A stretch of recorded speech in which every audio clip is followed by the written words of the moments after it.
കോഴിക്കോട് ബീച്ചിൽ നമ്മുടെ പ്രോജക്റ്റ് വരുന്നുണ്ട്. കേരളത്തിലെ ഏറ്റവും ടോളസ്റ്റ് ടവർ 60 ഫ്ലോർ ഉണ്ട്. ആ ബീച്ചിന്റെ ഭംഗി അല്ലെങ്കിൽ കോഴിക്കോട് കടലിന്റെ ഭംഗി എന്ന് പറഞ്ഞാൽ നമ്മളൊന്ന് പുറകോട്ടേക്ക് തിരിഞ്ഞു നോക്കിയാൽ പിന്നെ പുറകെ കാണുന്ന വയനാടാ. ഈ ഡ്രോൺ ഇങ്ങനെ നമ്മൾ ഷൂട്ട് ചെയ്ത് പൊക്കത്തിൽ നോക്കിയപ്പോൾ കടൽ കണ്ടു.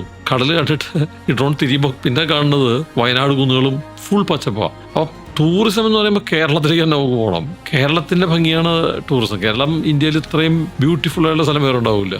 പക്ഷെ നമ്മളതിനെ ഫുൾ ആയിട്ട് യൂട്ടിലൈസ് ചെയ്യപ്പെട്ടിട്ടില്ല. അപ്പോൾ കൊച്ചിക്ക് അതിന്റെ ഫണലാവാൻ പറ്റും. കൊച്ചി അതിന്റെ ഒരു ഗേറ്റ് വേ ആവുക. എന്തായാലും പറയാ, ഈ പറയുന്ന ടൂറിസം ഡെവലപ്മെന്റിന്റെ, കേരളത്തിലെ ടൂറിസം ഡെവലപ്മെന്റ് ഒരു ഹബ്ബാവാനായിട്ട് കൊച്ചി പറ്റും. കൊച്ചിയിൽ നിന്നാണ് ഇതെല്ലാം പോവുക. കാരണം കൊച്ചിയിൽ നിന്ന് തിരുവനന്തപുരം പോവാം, കൊച്ചിയിൽ നിന്ന് കുമരകം പോവാം, കൊച്ചിയിൽ നിന്ന് കോവളം പോവാം, കൊച്ചിയിൽ നിന്ന് മൂന്നാർ പോവാം, കൊച്ചിയിൽ നിന്ന് വയനാട് പോവാം. അപ്പോൾ കൊച്ചി ശരിക്കും ഒരു ടൂറിസത്തിന്റെ കേരളത്തിന്റെ ഹബ്ബാവാൻ പറ്റും. കാരണം നമ്മൾ സെൻട്രലൈസ്ഡ് ലൊക്കേഷൻ ആയതുകൊണ്ട് അതിന് ജിയോഗ്രാഫിക്കൽ ഇമ്പോർട്ടൻസ് വളരെ വലുതാണല്ലോ. ഈ ക്രൂയിസ് ടെർമിനൽ വരാൻ പറ്റുന്നു, എയർപോർട്ടിന്റെ ഫെസിലിറ്റി വരുന്നു, ഇവിടുന്ന് സപ്പോർട്ട് സംവിധാനങ്ങളുള്ള സ്ഥലങ്ങളിലേക്ക് പോകാനുള്ള നല്ല റോഡ് ട്രാഫിക്കുകൾ വരുന്നു. ഇതെല്ലാം വരികയാണെന്നുണ്ടെങ്കിൽ Kochi can actually contribute as A leader എന്ന് പറയുക ഈ ടൂറിസം ഇൻഡസ്ട്രിയുടെ ഫുൾ ഡെവലപ്മെന്റിന് ആവശ്യമായിട്ടുള്ള എല്ലാ ഫെസിലിറ്റിയും കൊടുക്കുന്നൊരു സെന്ററായിട്ട് കൊച്ചിക്ക് മാറാൻ പറ്റും. അത് കേരളത്തിന്റെ മൊത്തം ഡെവലപ്മെന്റിനെ സഹായിക്കും.